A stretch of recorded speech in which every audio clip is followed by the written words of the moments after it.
topical today, and some of you who were here last year, I think the other one, Bill. I may have read this last year, but I added to it. That one? So, okay? Yeah. It's called creativity. A word often used to describe me is creative. I've thought about where my creativity came from and have concluded that I inherited it from my mother and my aunt. It probably comes from even further back. Since my grandmother passed away when I was only 4, I don't remember her. But my aunt once told me that she believed that if my grandmother had had the opportunity, oh, it's doing the same thing to me. Must be the table.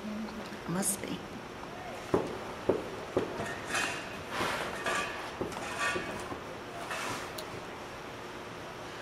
She would have become a milliner, a hat maker. My earliest recollection of my mother's creativity came at about age 5 when she entered me in the local town's dowel buggy parade. I'm not sure what the festival or celebration was all about, but it was typical of small towns at the time. She began with a costume her mother had once made for her. It consisted of a red skirt with various strips of red, yellow, and green stripes, topped with a white ruffled blouse. On my head I wore a kerchief of red, embellished with black beads. I was the perfect gypsy girl. Mom made a similar outfit for my doll and then glued rows and rows of red, yellow, and green strips of crepe paper around my blue doll buggy. Onto the strips of crepe paper, she glued hundreds of little gold stars. She must have gotten very tired of that, since those were the days before self-stick, when you had to lick each one. The result of all her hard work was that I won 3rd prize in the parade, which came with a prize of $5. I grew up in the days before Party City, paper plates and elaborate party decorations, or store-bought Halloween costumes. Necessity was the mother of invention, and creativity was the name of the game. I remember that one year I was an organ grinder for Halloween. I donned a pair of Dad's overalls, a red plaid shirt, and his old fedora hat. Mom made an organ out of a cardboard box, and my sock monkey joined me in the town's Halloween parade. One year, Mom organized a 4-H Halloween party that was talked about for years. Again, no store-bought decorations were seen. For weeks, we cut out black bats and witches, orange pumpkins, and other figures out of construction paper, attached thread to them, and hung them from the living room ceiling. We dunked for apples, judged the homemade costumes, and told ghost stories with the room illuminated only by a flashlight. We feasted on apples and homemade popcorn balls. A great time was had by all. Creativity is sometimes initiated by necessity. I found that to often be the case in my life.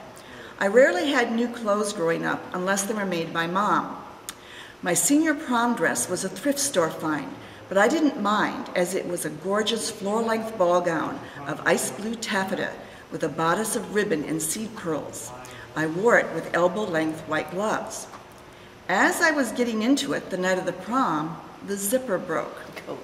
I was in a panic, but never fear. Mom came to the rescue by sewing me into it.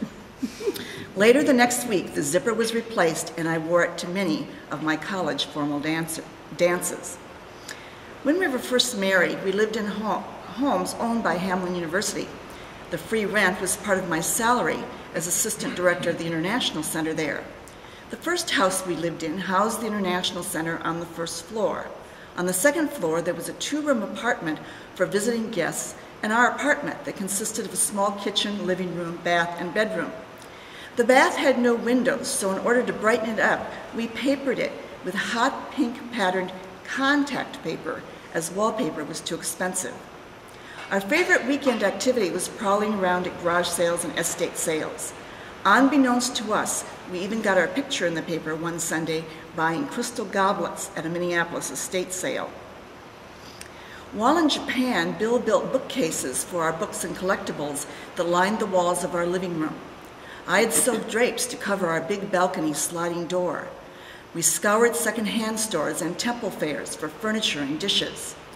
When it was time to return to the U.S., we turned the bookcases into packing crates to securely pack our silk screen and fragile bamboo lighting fixture we'd purchased at a temple fair. Throughout the years, I've made dozens of curtains, drapes, bedspreads, and comforters. We've refinished family. Oops. Sorry.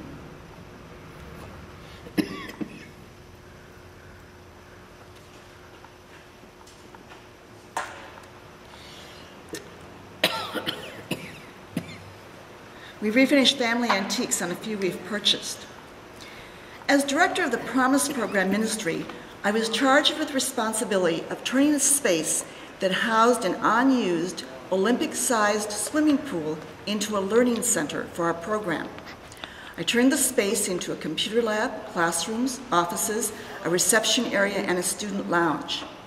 My furnishings budget started at $10,000, but due to budget shortfalls, it was diminished to $1,000. I scoured second-hand office furniture stores, pleading my case, which often resulted in having freebies thrown into the deal I'd arranged, and I mean literally thrown. One day I watched guys unload a semi full of used tables at a warehouse. They threw a little metal cabinet off the truck and it hit the ground with a thud. "Are you throwing that away?" I asked.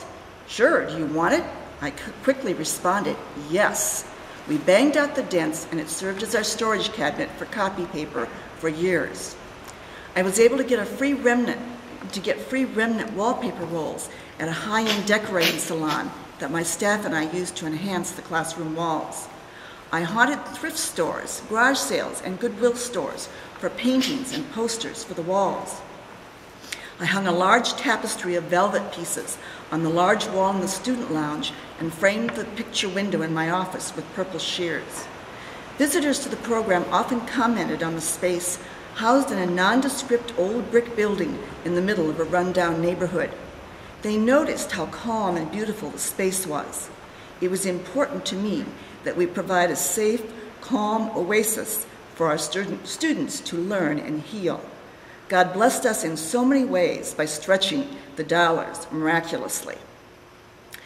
Our second son, Paul, inherited the creativity gene and has seldom been without a pen or pencil in his hands since he could walk. He used to make construction paper jewelry for Delilah, our cat, which he scotch-taped to her not-so-willing body. Many friends thought he would become a clothing designer. He was always rearranging his room and wanting to repaint it. I usually went along with that, except I stopped short of agreeing to let him paint all the walls black. He is an avid thrift store shopper and has decorated his home in unique and creative ways. Creativity in our family carries on. What does he do, your son? He's in hotel and restaurant management. Very, very interesting. If you hadn't started doing your life story, that you would have never thought about writing about that. And it definitely shows who Carol is. Well, a lot of times, you know, I'm writing, and then later I'll think, oh, I should have talked about the Halloween party, or, you know, losing the zipper in the dress, you know, things like that. And I'm way beyond that in the story. So this is just a way to kind of bring a lot of things together. Now, pictures of the place that you... Yeah, I do have lots of pictures of the program. I have pictures of my prom dress. You know. But the place that you redid for where the Promise Program. Oh, yeah. Yeah. In fact, I have pictures of the first day I saw it. So the before and after. Yeah, the supervisor just took me to this place and said, this is going to be your new spot. And it was this empty swimming pool. And my heart went, you know, I just, are you kidding me? And over the course of, I think it was 8 months, it was remodeled and redesigned. And when you thought you were going to have a lot more money. Yeah. What do they do to